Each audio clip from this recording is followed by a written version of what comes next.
Hello everyone, आप सभी का स्वागत है सीजी फ्यूचर कैट के यूट्यूब चैनल में। जैसा कि मैं आप सभी लोगों को पहले ही बताया था कि केवीएस ने बाल वाटिका स्कीम लागू किया है, जिसके अंतर्गत जो छोटे बच्चे हैं क्लास 1 से पहले, जिनको 3 साल पढ़ाई करना होता है, जिसको हम लोग बोलते हैं नर्सरी और KG1 KG2, या हम बोल सकते हैं कि नर्सरी और लोअर केजी और अपर केजी।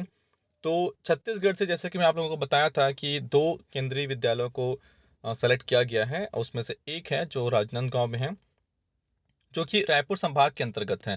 इसका लिस्ट मैं आप लोगों को बहुत जल्दी प्रोवाइड कराऊंगा कि ऑल इंडिया में वो जो टॉप 50 नहीं बोलना चाहिए, 50 जो केवीएस है जिसको सेलेक्ट किया गया है, उसका लिस्ट मैं बहुत जल्दी आप लोगों को प्रोवाइड करवाऊंगा। और ये जो आप देख पा रहे होंगे कि राजनांदगांव केंद्रीय विद्यालय राजनांदगांव है, इसमें जो बाल वाटिका पंजीयन के लिए रजिस्ट्रेशन फॉर बाल वाटिका 2022 फॉर्म आया हुआ है। ये फॉर्म आप बिल्कुल इसके वेबसाइट पे जाके डाउनलोड कर सकते हैं, और आप चाहें तो मेरे टेलीग्राम ग्रुप से भी डाउनलोड कर सकते हैं। सारे पेरेंट्स के लिए बहुत इंपॉर्टेंट है ये फॉर्म को कैसे भरें, बिल्कुल ध्यान से देखेंगे। इसमें जो क्रम संख्या लिखा हुआ ये आपको नहीं लिखना है। रजिस्ट्रेशन नंबर, पंजीकरण संख्या, ये भी आपको नहीं लिखना है। आगे हम देखते हैं कि पंजीकरण के लिए कक्षा, रजिस्ट्रेशन फॉर क्लास बाल वाटिका 1 2 3, तो यहाँ पर आप सिर्फ 1 2 और 3 लिखेंगे। विद्यार्थी का पूरा नाम लिखेंगे, जैसा कि आप उसके स्कूल में देना चाहते हैं या उसके आधार कार्ड में है। या फिर मैं ये बोलूँगा कि जो नाम आप उसके स्कूल पे देना चाहते हैं वो नाम आप यहाँ पर लिखिए, कैपिटल लेटर पे। जन्म तिथि अंकों में लिखना है आपको। और बच्चे की एक फ़ोटो लगाना है, साइड में आपको दिख रहा होगा रिसेंट फ़ोटो ऑफ स्टूडेंट। आगे देखते हैं, आपको जन्म तिथि को आपको अंकों में लिखना है। और बच्चों की आयु, जो बच्चा है वो 31 मार्च 2022 को कितने दिन, कितने माह और कितने वर्ष का है, इसके लिए आप एज कैलकुलेटर ऐप बिल्कुल यूज़ कर सकते हैं। जैसे ही आप गूगल पे एज कैलकुलेटर लिखेंगे, वहाँ पर 2 ऑप्शन पूछता है आपसे कि डेट ऑफ बर्थ क्या है और किस डेट पे आपको एज कैलकुलेट करना है। वो दोनों आप बिल्कुल वहाँ पर डालेंगे तो आपको बता देता है वो कि इतने दिन, इतने माह, इतने वर्ष का वो हो गया है। नेक्स्ट, आधार कार्ड संख्या। आधार कार्ड बहुत ज़रूरी है बच्चे के लिए। यदि आप अभी तक नहीं बनवाए हैं आधार कार्ड, तो किसी भी आधार कार्ड सेंटर पे जाइए, वहाँ तुरंत आपको आधार कार्ड जनरेट करके लोग दे देते हैं। जो उसका प्रिंट आउट है, यानी कि जो उसकी हार्ड कॉपी है, वो आपको बाय पोस्ट आएगा विद इन 1 और 2 मंथ, लेकिन आपको तुरंत रजिस्ट्रेशन नंबर और आधार कार्ड का नंबर मिल जाएगा। आगे देखते हैं, ब्लड ग्रुप RH फैक्टर के साथ, यानी कि ए है तो ए के साथ पॉजिटिव है कि नेगेटिव है, मतलब पॉजिटिव और नेगेटिव भी आपको बताना है इसमें। उसके बाद बच्चे का लिंग, पुरुष और स्त्री, ऊपर का जो पूरा डिटेल है वो पूरा बच्चे का रहेगा। बच्चे की श्रेणी क्या है, किस कैटेगरी के लिए वो अप्लाई करना चाहता है, इस पे आप टिक करेंगे।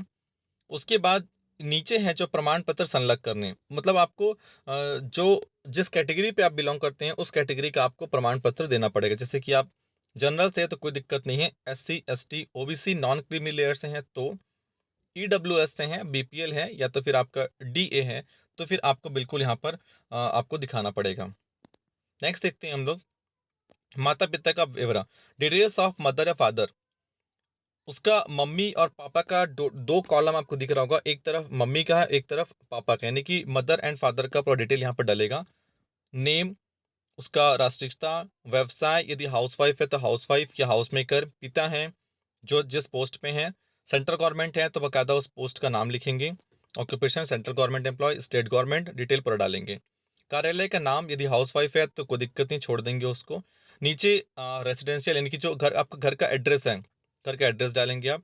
मोबाइल नंबर दोनों का देना जरूरी है। विद्यालय से दूरी, यदि आप बताना चाहते हैं तो विद्यालय से दूरी कितनी है उसकी, ठीक है, यानी कि कहाँ से दूरी, आपकी घर की दूरी। स्थानांतरण की संख्या, यदि कोई सेंट्रल गवर्नमेंट एम्प्लॉय है, स्टेट गवर्नमेंट एम्प्लॉय है, तो कितने बार उनका ट्रांसफर हुआ है वो आपको बताना है। श्रेणी 1 से लेकर 5, इस श्रेणी में आपको बता देना चाहता हूँ, श्रेणी आप 1 to 5 में क्या डालेंगे। मदर और फादर दोनों में से यदि कोई एक भी, यदि गवर्नमेंट जॉब एम्प्लॉय पे है तो उसकी डिटेल के लिए, यदि आप सेंट्रल गवर्नमेंट एम्प्लॉय हैं तो आप 1 डालेंगे, तो नीचे आपको दिख रहा होगा हैशटैग के सिंबल के साथ में।